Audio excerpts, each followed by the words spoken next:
Nathalie Renaud a décidé de ne rien faire comme les autres pendant ses vacances. La journaliste de M6 a en effet évité les destinations ensoleillées et prisées des stars et a préféré la fraîcheur d'un pays scandinave. Sur Instagram, elle fait voyager avec elle ses abonnés et, sa dernière publication, où elle apparaît en maillot de bain, a eu de quoi impressionner. Depuis plus de 10 ans, Nathalie Renaud s'invite dans le quotidien des Français avec 19h45 et le 12h45, les journaux de M6. Mais l'été, comme beaucoup, la journaliste s'octroie des vacances bien méritées. Et cette année, elle a choisi de mettre le cap sur une destination très originale. À savoir, la Norvège.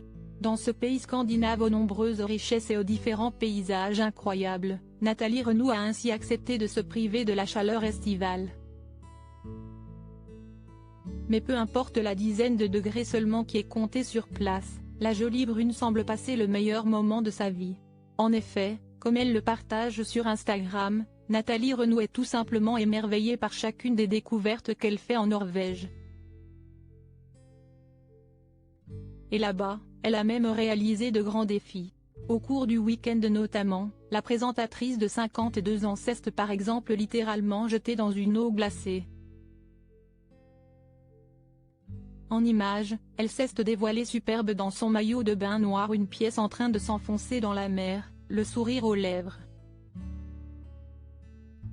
Se baigner au-delà du cercle polaire, a-t-elle légendé, non sans fierté. Des images qui ont facilement impressionné les internautes.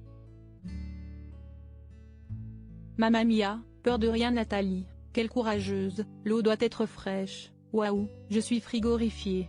A-t-on commenté.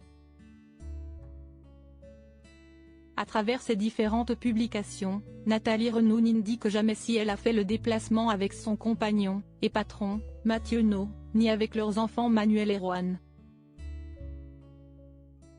Deux enfants âgés de 19 ans et 13 ans et adoptés après être nés en Colombie.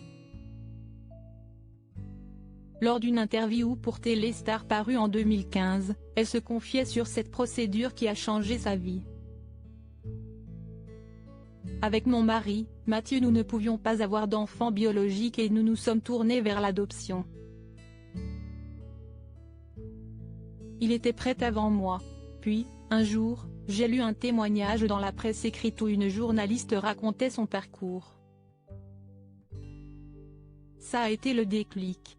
J'ai alors compris que je devais aller vers cela en devinant que ce choix aboutirait à quelque chose de concret et d'heureux. Et, en effet, deux enfants sont arrivés dans notre foyer.